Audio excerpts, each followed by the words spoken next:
To install the rear poly panel kit on your Ranger 500, follow these steps. Park the vehicle on a flat level surface, ensure it is in park, and remove the key. Begin by turning the handles on the rear panel to open.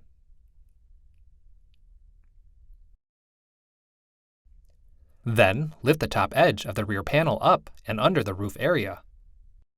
Next, lift the bottom of the rear panel over the cab frame plate and into the opening on the vehicle.